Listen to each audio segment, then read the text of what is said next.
আমরা এখন ইন্ডিয়ার মধ্যে বসবাস মানে আছি। ইন্ডিয়া এলাকায় নাকি বাড়ি ঘরের সিস্টেম এখনও সাপোর্ট থাকে। আর একটা মজার বিষয় যে আপনারা দেখতে পাচ্ছেন যে যতগুলো বাড়ি দেখলাম প্রতিটা বাড়িতেই দেখেন 10টা 15টা 20টা করে পর্যন্ত গরু আছে। এর সামনে দেখেন কতগুলো গরু একটা বাড়িতেই। অনেক সুন্দর ডিজাইনের পালা। আর বাড়িগুলো সেই আগেকার সিস্টেমের বাড়িগুলো আছে। আর আপনারা দেখতে পাচ্ছেন যেগুলো জমি দেখেন একটা জমিও আমি সমতুল্য জমি দেখেন সব সাপু উঁচু। এই জন্যে আমের চাষগুলো এখানে হচ্ছে যে নিচ এলাকা আবার উঁচু এলাকা, তো এই জন্য হয়তো ধান বা অন্যান্য ফসল কম হয়।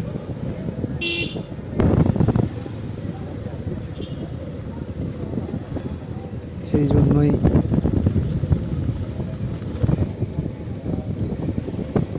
এখানে ধান চাষ হবে হয়তো। এই জমিটা যদি সুন্দরভাবে সমান আছে।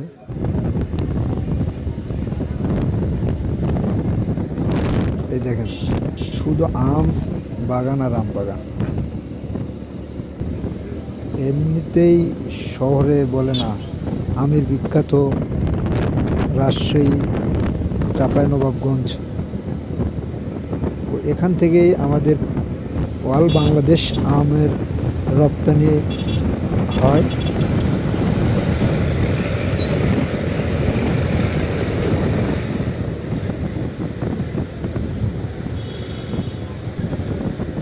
অনেক সুন্দর লাগতেছে এই এলাকায় ঘুরতে এসে। এ দেখতে পাচ্ছেন যে আপনারা আমের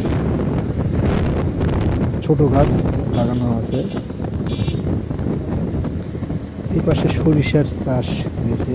অনেক সুন্দর লাগতেছে সরিষার দৃশ্যগুলো দেখতে, মন ভরে যাচ্ছে এখানে। এই যে আমি আবার এই পাশে দেখলাম ড্রাগন চাষ। এই প্রচুর ড্রাগনের চাষ হয়েছে অনেক এলাকার জুড়ে।